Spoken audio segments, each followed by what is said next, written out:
Hey everyone, Sam here, otherwise known as FPL Pricey. In today's video, I'm going to run through all of the key transfer tips and injury concerns ahead of the Game Week 5 deadline. In the meantime, if you'd like to leave a like and subscribe to the channel, that would be greatly appreciated. For now though, let's crack on with the show. Okay, so straight into it, let's talk about the Man City defence. I put Gvardiol on screen, but we could equally be talking about Rico Lewis in this section as well. Now, the annoying thing about Game Week 4 was Gvardiol started on the bench. Now, this isn't the first time that's ever happened, but considering how important he's been to Man City over the last half a season plus the start of this year, it was a bit of a surprise to see him bench. Now, when he came off the bench at half-time, he looked absolutely fantastic. So I don't think it was to do with performance levels at all. I think it was more just the fact that Man City have got a lot of very good players in their back line, and Pep can rotate at times. We knew that this would be a potential issue for other players in the side, and maybe we thought that Gvardiol could be more immune to it than others. However, it looks like, sadly, he is also going to be in the mix and up for rotation at times this year, and that means that for 6 million, it's probably not going to be great value for money, especially with the next two fixtures to come, Arsenal and Newcastle. You're not expecting clean sheets in either of those two games. What I would say on Gvardiol's side is if you do own him, I would be pretty surprised to see him benched again in either of those two games. I think it's much more likely that he starts. He is one of their best players, and he starts in their back line to shore up their defence, but also give them another option going forward. Because as we saw in the second half when he came on in Game Week 4, he has got a lot of talent as he moves up the pitch and finds himself on those inside channels, almost in the number 8 role at times. So unfortunately, I think 6 million probably isn't good enough value for money to buy him now, or potentially even to hold on to him long term. But if you're really stuck and you can't find a way to get rid of him without taking a hit, I think the good news is it's much more likely that he does start against Arsenal and Newcastle. However, you're probably not expecting clean sheets in those matches anyway. So for me, unfortunately, for his price point, I don't think he's a player I can recommend at this point in time. When the fixtures turn a little bit smoother around Game Week 7, as you can see, there's a bit of a sea of green coming. If we think that he's going to be completely nailed into the side by that point, then maybe we can approach it again as an option. For now though, 6 million, you're looking at Arsenal defenders, you're looking at Pedro Porro, you're looking at maybe even a Robertson as well, all offering a lot more going forwards, or a lot more from a defensive point of view, and definitely all a lot more locked in their sides rather than a rotatable City side. And the same goes for Rico Lewis, unfortunately taken off at half-time in Game Week 4. At 4.7 million, it's much less of a problem if that happens than it would be for Gvardiol owners, because you're saving that 1.3. But unfortunately, I think it just goes to show that we're going to have to make peace with the fact that Man City do have a lot of good players. Walker still needs to come back in as well more regularly. We've got Foden to come back in advanced areas as well. So Man City in general, especially with the Champions League now coming midweek this week, they're going to rotate a lot more in general rather than just in the defence as well. So unfortunately, they are going to be risky. I think Rico Lewis is a better hold than Gvardiol for the sheer reason that he's 1.3 million less, and you can probably afford to bench him more regularly. But the alarm bells are ringing on both fronts, and right now I don't think I could recommend buying either, unfortunately, as good as they have looked when they're on the pitch. If rotation is going to be consistent for them, it's going to be an issue. And obviously, with the next two fixtures to come, you're probably not buying now anyway. Another player in which the minutes are going to become more of a factor as we move towards Champions League will be Diogo Jota. The same goes for Luis Diaz, by the way, but I'm going to focus on Jota today because I think owners are perhaps a little bit more frustrated with him than Diaz at this moment in time. But a lot of the points I'm going to make will relate to both of them. Now, Jota, in general, his minutes have slowly declined from the start of the season. I think for the first 3 or 4 weeks, they were always likely to be decent as long as he maintained his starting place, mainly because Liverpool didn't have to contest with the midweek fixtures on a regular basis. Now, however, after that international break, we knew that the Champions League was on the horizon, and they do have the midweek fixtures much more regularly. And unfortunately, I think that spells danger for any of Liverpool's, well, bar Salah, any of their attacking players are probably going to get their minutes a little bit reduced, especially with the amount of depth and quality they have waiting in the wings. So Gakpo coming on, you've also got Darwin coming on as well. These players are going to get minutes in the league, and I would expect them to spread the minutes across both the Champions League and the Premier League from this point out. What we saw against Nottingham Forest was a 59th or 60th minute substitution for Jota. That's unfortunate for owners. Obviously, you miss out on the extra point, but the data itself also wasn't electric from the game week 4 fixture anyway. Nottingham Forest defended very, very well. So I don't think that's necessarily what we're going to see every week. But if we're only getting 60 to 70 minutes out of a player, we can't really rely on their per 90 stats as a good measurement of how many points they're expecting to get per week. So 0.6 XG per 90 is very good data. However, if he's only playing 70 minutes a match, that gets reduced quite considerably, and we're looking at probably under half a return on average per game. Now, still, at 7.6 million, if you think he's going to continue starting games, you might take that as good enough, and he might still get you the points that are required to be good value for money at that price point. But I would say at this moment in time, there are going to be other midfielders out there who are more nailed in for extra minutes and can probably match up pretty well on the underlying data, and also might not have to deal with the midweek fixtures in the Champions League or in the Europa Conference League, for instance, as well. So Jota, not a must sell, especially with the next 2 game weeks to come, Bournemouth and Wolves. But after that, it does toughen a little bit. Palace away, Chelsea at home, Arsenal away. I would start looking at exit routes over the next couple of game weeks, knowing that his minutes are more likely to be reduced, and there are other options around his price point that I would probably recommend ahead of him at this moment in time, some of which on set pieces, on penalties, are much more talismanic to their sides. Okay, so we need to talk about a couple of Palace players, one of which, of course, being Jean-Philippe Mateta, the other being Eberechi Eze. And now, the interesting thing that happened in game week 4 was when a penalty was taken by Palace, unfortunately, it now no longer looks like Eberechi Eze is the designated taker. It looks much more like a 50-50 split, so I don't think he'll be removed from all penalties. But I think Mateta and Eze on the pitch together will have the discussion, and whoever's feeling most confident will be the one who steps up and takes the kick. Mateta, being a confident striker, I would imagine more often than not will get the nod, especially because he's just scored the latest penalty. So unfortunately, that probably means for Eze owners like myself, we need to maybe downgrade him in our estimations ever so slightly, just because we can't be confident he's on penalties moving forwards. That doesn't make him a bad pick. He's still getting 90 minutes, he's still on a lot of set pieces, and the underlying attacking data is still good.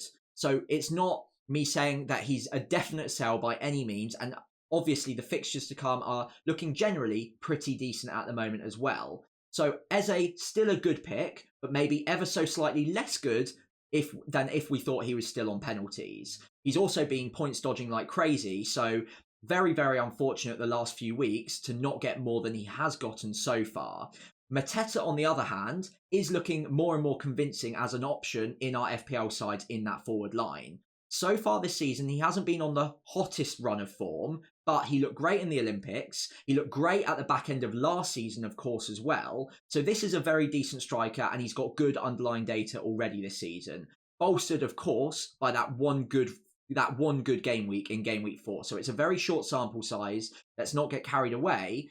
But there are green shoots appearing, and Mateta could become a very good option for us. So far this year, he has been getting taken off early a few times, so we really need to see less of that moving forwards. But if he's in good form, and if he's feeling confident, which it's starting to look like he is, we know just how effective he can be at leading the line for Palace, and Palace looked a lot more functional against Leicester in game week 4 than we have seen so far this season as well, and Nketiah made a difference too. So I think we're starting to see some promising, encouraging signs from Palace, and I don't think selling Eze at this point in time is a good idea. I also maybe wouldn't go as far as to say buying Mateta right now is a priority, but 1 or 2 more good game weeks from him, and I think he's a player that we need to take into our consideration, especially considering we know just how effective he can be from what we saw at the back end of last season. He was one of the best strikers in the league for his price point. and he still could very much be that at 7.4 million, especially if you add in penalties to the mix as well. He could be a very good talismanic forward option for us in the long term in FPL. So one to keep an eye on. I wouldn't be saying rip your teams apart to bring him in just yet, and equally I wouldn't say sell Eze, but the power balance is slightly shifting here, and if Mateta's the one on penalties, he's a much better option, and Eze is a very slightly worse option as well. So one to consider for now, but overall, Palace's run of fixtures to come is good, so I'd have no problems at all in buying either right now. But considering that Mateta's the one looking like he's going to get more of the penalties, I might be more tempted to bring him in first before Eze at this moment in time. So up until this game week, Ollie Watkins was doing some very significant points dodging and very frustrating for owners, owned by almost a quarter of the game, and it was a bit more than that as well. Obviously, he's had a price drop down to 8.9 million, which goes to show that a significant enough amount of managers have sold him. However, the data per 90 is absolutely elite right now. In fact, it's better than last season's. 0.94 XG per 90 is incredible. We do expect that to regress slightly, but it's still going to be very encouraging. I think the problem for Watkins up until this moment in time has been the early substitutions. Now, he had a much later substitution in game week 4. Obviously, he had played really well anyway. I think he was on a hat-trick, so we need to take that into our consideration. He might have been kept on for that one reason, but the minutes are getting better and better, and obviously he's getting more and more fit as time goes on. He was withdrawn from the England camp to help manage that fitness concern, and obviously playing longer against Everton is a positive sign as well. So I would actually go as far to say that Watkins is a good buy this week, even with the Champions League in midweek. Now, obviously, don't make any transfers before we see Aston Villa in the midweek fixture, because obviously if Watkins comes off injured then Duran becomes an incredible option, because both of them have looked very good leading the line for Villa so far this season, and Duran has actually got 3 Premier League goals to Ollie Watkins 2 so far. I think on balance, though, Watkins is by far the better pick. We expect him to get much better minutes. They could, though, play together at times. I think it's much more likely, though, with Champions League now coming into consideration for Villa, that we see regular enough early substitutions for Watkins to think that, okay, he's not an essential buy, even with a great run of fixtures to come. I think we're looking at maybe 70, 75 minutes in a lot of these fixtures for Watkins to save him and make sure he's fit for the Champions League fixtures in midweek as well. I still think he's a good buy this week, as I've already said. The data's great, and obviously you downgrade that a little bit if he's getting the early subs, but with data this strong and Villa looking as good going forwards as they have done, I think he's been unfortunate not to get more than he has done. And I think he's still a very good pickup this week at 8.9. I don't think we're going to see him much cheaper than that all season. So still very highly rated. I do like him a lot. I don't think he's essential this week. But if you're looking to pick up a striker and maybe Isak's injury is worse than feared, Watkins could be that entry route into Villa's great run of fixtures to come, with a lot of managers getting pretty sick of Morgan Rogers, for instance, already. A striker that is starting to impress me more and more as the weeks go by is Dominic Calvert-Lewin, and although he's been the punchline in a lot of jokes over the last couple of seasons, mainly due to injury, he has stayed fit a lot more often than you might think. I did talk about this last week. Started 26 times in the league last season, so not quite as injury prone as I had down on paper. And this season so far, he's been building up his minutes pretty nicely. He's been getting 70 plus minutes in every week. And more recently, in the last 2 game weeks, he's been getting 80 plus minutes, obviously getting the 90 against Aston Villa. Now, if we can put to one side the fact that Everton are consistently losing games, Calvert-Lewin himself is actually doing pretty well. The data so far isn't amazing, but it's also not terrible for 5.9 million. And 2 goals, 1 assist so far, again, is not terrible. So for the price point, it's whether or not you think that that's good value for money. And looking around at the other options around this kind of price, you're looking at your João Pedros, your Armstrongs, your Muniz, your Chris Wood as well. Calvert-Lewin definitely is competing in that price point pretty well right now, and a lot of chances are starting to fall to him. Obviously, he was unlucky not to get more than he did against Aston Villa, hit the bar. Obviously, one was kind of unfortunate not to go in as well. I think he got closed down at the last minute through on goal too, so that might not appear on the data. Overall, though, he's looked pretty impressive, and with the fixtures to come, the next 5 look very, very promising. Leicester and Ipswich, so 2 promoted sides in the next 5, and 3 home games outside of that against Palace, Newcastle and Fulham. It doesn't really get much better than that as a run for Everton, and although they've themselves not been picking up any points, that hasn't stopped Calvert-Lewin from returning. And at under 6 million, I think he's a bit of a budget pickup right now. And again, on a wild card, if you're looking at it in the next couple of weeks, it would be a pretty good way of saving some money right now with a lot of other cheaper options flattering to deceive a little bit. Calvert-Lewin could be the guy around that price point. And I don't think that injuries are as much of an issue as maybe I might have first thought they would have been coming into this season. Started all 4 games so far, looked very encouraging in most of them, and he's getting better and better minutes as the weeks go on. So as a budget differential option, I honestly really don't hate it. Okay, so as a final section today for transfer tips, I wanted to have a look at some of the injury concerns and rotation concerns as well ahead of game week 5 to just basically run the rule on each of them individually without having to do a whole section on each of them.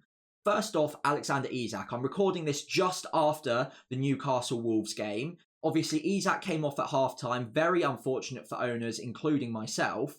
But that was with a bloody nose. Now, what we're hearing so far is that they couldn't stem the bleeding at halftime. So he had to come off because they couldn't get him back out on the pitch without the bloody nose continuing. That basically, to me, screams that he's going to be okay for game week 5. It's just a matter of stopping the bleeding. You would think that that won't take a whole week to do so.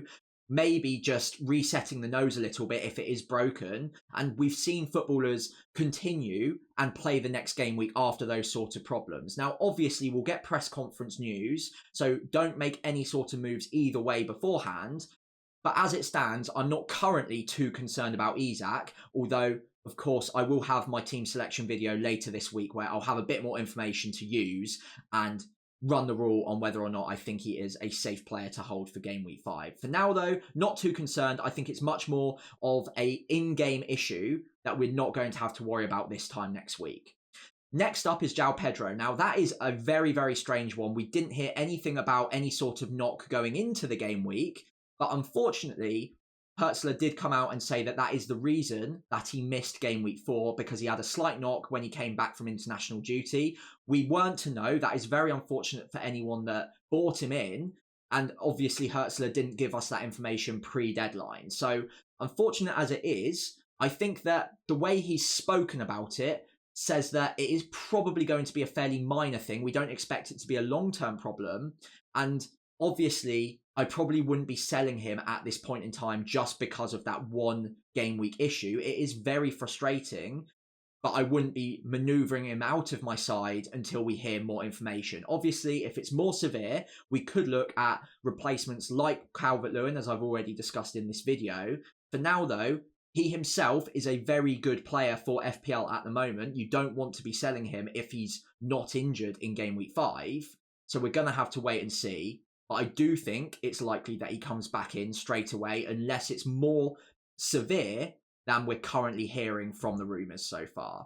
Moving down, Bukayo Saka again is another player that came off today, so we don't have the full story. But we see this a lot with Saka where he comes off injured around the 85th minute and is fine by midweek, fine by the next game week. So with Arsenal, we've got Champions League and press conferences before then, before game week 5. So we will hear more. So absolutely, if you kept him so far and you think that he's got a decent chance of doing well against Man City, don't sell him based on the injury alone. Saka is one of those players that just seems to be wheeled out no matter what. And he does tend to recover from these kind of things very, very quickly. Man City is also a huge, huge game for them. So they're not going to want to rest him in that match unless he is properly injured. So for me, again, do not do anything with him, especially because we'll get more information from the midweek fixture against Atalanta, where, again, because it's a big Champions League tie, you'd expect him to play anyway. So I wouldn't worry about Saka right now. We see this quite regularly. even if he does get flagged, hold on to him for now. And as long as obviously you're happy with him playing the Man City fixture, that is a completely different point of discussion, of course. If you don't like that fixture for him and you want to sell him anyway, then the injury might just be that little thing that tips you over the edge. That's absolutely fine. But don't sell him based on the injury. Wait for more information. We'll get that information midweek, and we'll get something before in the press conferences as well. The final player isn't an injury concern, it's more of a rotation problem. Unfortunately, Muniz has not started the season that well, and Jimenez started game week 4 and also scored. So I do think it's very unlikely that Muniz wins his place straight back in game week 5, but those two will be battling it out quite regularly this season, I think. Unfortunately for both of them, that probably means that neither are going to be strong pickups in FPL, because you can never know whether one player is going to have a poor game week or two and therefore get swapped back out. Unfortunately, Muniz is the one that's more likely to be owned by FPL managers right now. And unfortunately, again, I think he is probably a sell, considering the fact that we can't rely on him to start. His replacement did well. You'd expect him to hold on to his place for game week 5 as well. So annoyingly enough, I think Muniz is probably a sell. And the rest of them right now, you're going to have to wait and see, I think, before we get more information. I think all three are likely to start in game week 5 based on the information we currently have. As we finish today's video, I'd greatly appreciate it if you could leave a like and subscribe to the channel. For now though, good luck preparing for game week 5, and I'll see you again later this week as I lock in my team selection ahead of the deadline.